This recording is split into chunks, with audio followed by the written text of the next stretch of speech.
मान लीजिए हमारा क्लिक कहाँ है, यहाँ पर, ठीक है। तो हम चाहते हैं कि इसके आगे का जो मैटर है अगले पेज पर चला जाए और ये मैटर इसी पेज पर रहना चाहिए। तो हम यहाँ से क्या करेंगे, ब्रेक्स ऑप्शन में जाएंगे, पेज पर क्लिक कर देंगे। तो आगे का मैटर ये देखिए अगले पेज पर आ गया और उसके पहले का जो मैटर था वो इसी पर रह गया, ठीक है। आ गया समझ में। इसके बाद हम कंट्रोल जेड से इसको नॉर्मल कर लेते हैं जैसा पहले था, या फिर आप इंसर्ट टैब में पेज ब्रेक ऑप्शन से भी कर सकते हैं। ये वाला एक ही ऑप्शन है ये दोनों, ठीक है। अब इसके बाद इसमें अगला ऑप्शन है कॉलम ब्रेक। ब्रेक्स ऑप्शन में अगला ऑप्शन क्या है, कॉलम। तो यहाँ से मान लीजिए हमने यहाँ से 2 कॉलम सिलेक्ट कर लिया, हम चाहते हैं कि ये वाला कॉलम हमें यहीं से ब्रेक करना है, आगे लिखना है। तो उसके लिए हम क्या करेंगे, यहाँ पर क्लिक करेंगे जहां से भी ब्रेक करना है, ब्रेक्स ऑप्शन में जाएंगे और कॉलम पर क्लिक कर देंगे। तो ये देखिए यहाँ से हमारा जो कॉलम है वो ब्रेक हो गया। कॉलम को ब्रेक करने के लिए जैसे कि हमने यहाँ पर क्लिक किया, इसमें एक ही हम पैराग्राफ रखना चाहते हैं, बाकी अगले उसमें पहुंचाना चाहते हैं। तो हम यहाँ से कॉलम ब्रेक पर क्लिक कर देंगे। तो ये देखिए आगे पहुंच गया हमारा टेक्स्ट, ठीक है। आ गया समझ में। इस तरह से आप कॉलम ब्रेक कर सकते हैं। अपन इनको 1 कॉलम कर देते हैं,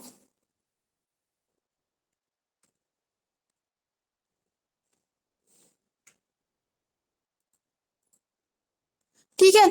अब इसके बाद इसमें अगला ऑप्शन है टेक्स्ट रैपिंग।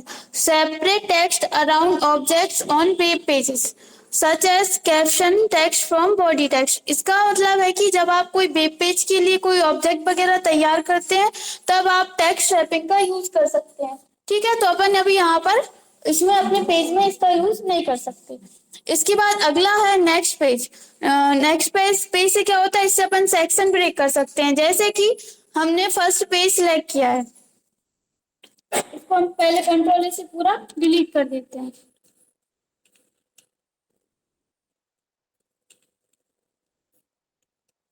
और हमने यहाँ से पैराग्राफ इंसर्ट करा लिया। हम चाहते हैं फर्स्ट वाला जो कॉलम है, फर्स्ट वाला है पेज, उस पर तो 2 कॉलम आने चाहिए। इसको कंट्रोल ए कंट्रोल सी और अरे ठीक है, हम चाहते हैं फर्स्ट वाला जो कॉलम है उस पे क्या आना चाहिए, इस तरह से कॉलम आने चाहिए, लेकिन अगले पेज पर क्या आना चाहिए, नॉर्मल आना चाहिए। तो हम क्या कर सकते हैं, यहाँ पर क्लिक है हमारा। इसके बाद हम जा रहे हैं पेज लेआउट पर, यहाँ से हम ब्रेक ऑप्शन में जा रहे हैं और यहाँ से हम कर देते हैं नेक्स्ट पेज, ठीक है।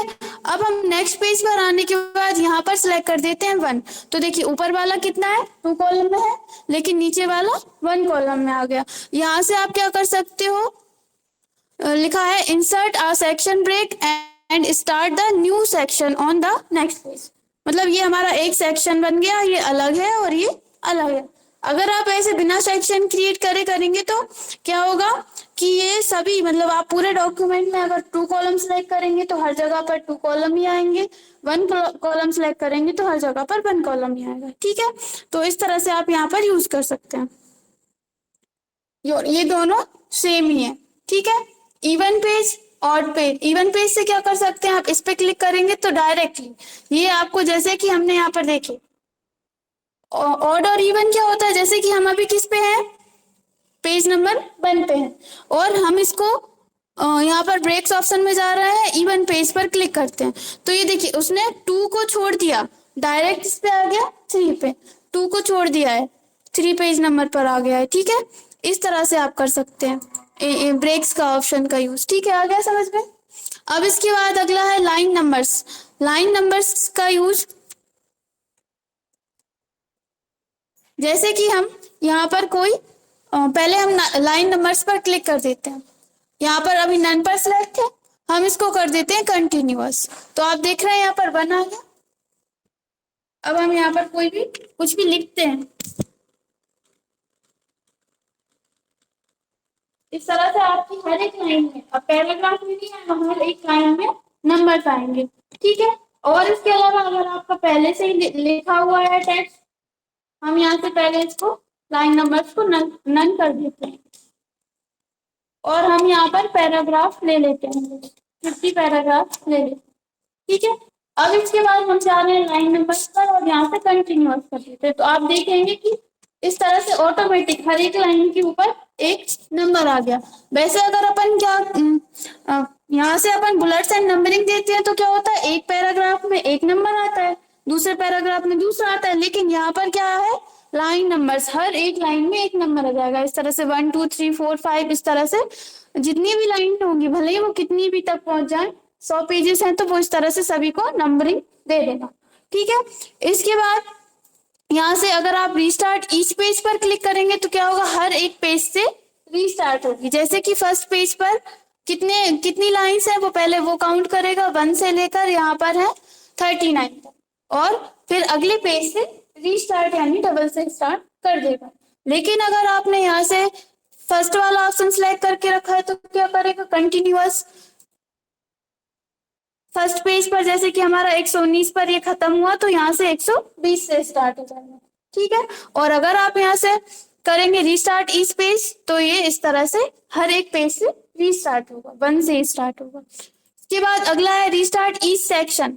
इस पे क्या है, अभी अपन ने सेक्शन बनाया था, सेक्शन ब्रेक किया था, तो अगर अपन कोई सेक्शन लेते हैं तो हर एक सेक्शन से रीस्टार्ट होता है। मतलब जब भी आप कोई सेक्शन चेंज करेंगे तो वहां से वो फिर से 1 से स्टार्ट होगा। फिर इसके बाद आएगा सप्रेस फॉर करंट पैराग्राफ। इस पर क्लिक करेंगे तो इससे सरप्रेस हो जाएगा। ठीक है, एक मिनट अपन यहाँ पर क्लिक करते हैं, देखते हैं इससे क्या होता है। हाँ, ये जो पैराग्राफ है, जिस भी पैराग्राफ पर आपका क्लिक है, सिर्फ उस पैराग्राफ को छोड़ देगा और आगे से ले लेगा वो नंबरिंग। ठीक है, तो इस तरह से आप कर सकते हैं। और यहाँ से आप जाएंगे लाइन नंबर ऑप्शन में, यहाँ से आप नंबरिंग की चेंज कर सकते हैं, हेडर में आपको कितनी जगह छोड़नी है, फुटर में कितनी जगह छोड़नी है, ये सब आप यहाँ से कर सकते हैं। ठीक है, सेटिंग कर सकते हैं। अब इसके बाद इसमें अगला ऑप्शन है हाइफनेशन। हाइफनेशन पर क्लिक करेंगे तो अभी आ रहा है नन। ठीक है, जैसे कि अभी पहले अपन इनको नन कर देते हैं, पेज नंबर हमें नहीं चाहिए, लाइन नंबर।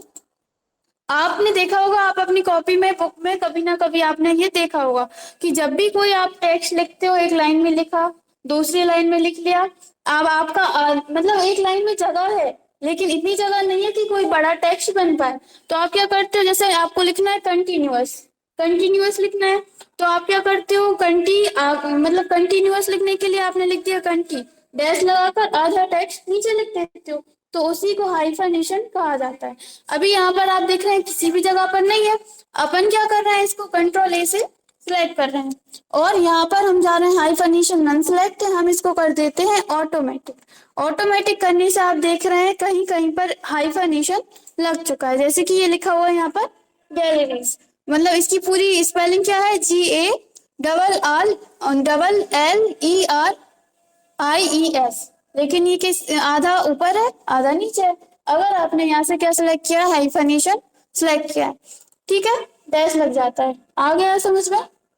अगर आप यहाँ से नन कर देंगे तो क्या होगा कि आपका टेक्स्ट या तो पूरा नीचे आएगा या फिर पूरा ऊपर आएगा, एक साथ नहीं आएगा।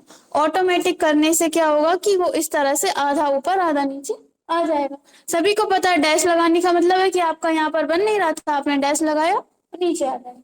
ठीक है, तो इस तरह से आप यहाँ से इसका यूज कर सकते हैं। मैनुअल पर क्लिक